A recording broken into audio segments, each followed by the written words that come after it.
नमस्कार. उल्काच किचन ह्या चॅनेलला आज 3 वर्ष पूर्ण होत आहेत. त्याच्याबद्दल हा मी छोटासा व्हिडिओ करत आहे. उल्काच किचन चॅनेल्सच्या 3 वर्ष होत आहेत, त्याच्याबद्दल माझ्याकडून उल्काच किचन चॅनेलला खूप खूप शुभेच्छा.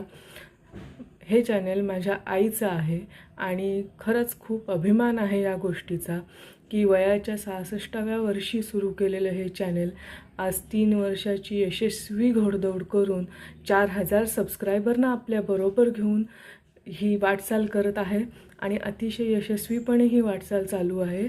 त्याच्याबद्दल खरंच आई तुझे मनपूर्वक अभिनंदन.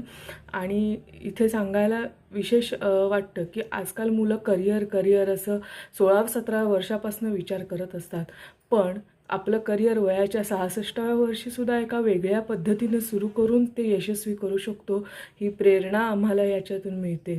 आणि खरंच खूप कौतुक करावं असं वाटतं की नातीने एक छोटासा व्हिडिओ केला कोळथाच्या पिठल्याचा आणि त्याच्यातनं सुरू झालेलं हे यूट्यूब चॅनल आज कितीतरी रेसिपी, दररोज येणाऱ्या कितीतरी पारंपरिक जुन्या पण सोप्या पद्धतीने दाखवलेल्या रेसिपी घेऊन वाटचाल करत आहे.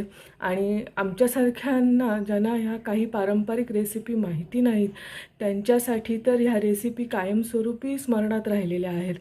खरंच वयाच्या 66व्या वर्षी माझ्या आईने सुरू केलेलं हे चॅनल म्हणजे एक प्रेरणादायी प्रवास आहे आणि याच्यामध्ये तिला खंबीरपणे साथ दिली आहे ती माझ्या बाबांनी, सगळ्या कुटुंबाने.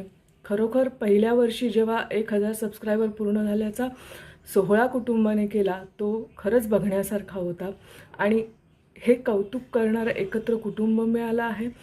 पण असं नाही की यात काही अडचणी आल्या नाहीत. अनंत अडचणींवर मात करत हे चॅनल पुढे गेलं आहे आणि आईने ते समर्थपणे नेलं आहे. त्याच्यामध्ये बाबांनी तिला खूप खंबीर साथ दिली आहे. तर ह्याच्यातून असं घेण्यासारखं आहे नक्कीच की कुठल्याही परिस्थितीवर आपण मात करू शकतो, फक्त दुर्दम्य इच्छाशक्ती पाहिजे. वयाला कुठल्याही गोष्ट करण्याला वयाचं बंधन नसतं, हे एवढंच सांगू शकते. खूप खूप अभिनंदन आई, खूप खूप मनापासून शुभेच्छा. आणि असंच हे चॅनल अविरतपणे सुरू राहणार आहे. नवनवीन रेसिपीचा खजिना आणखीन आम्हाला बघायला मिळणार आहे. मी याची अगदी प्रत्यक्ष साक्षीदार नसले तरी लांबून मी साक्षीदार नक्कीच आहे. थँक्यू.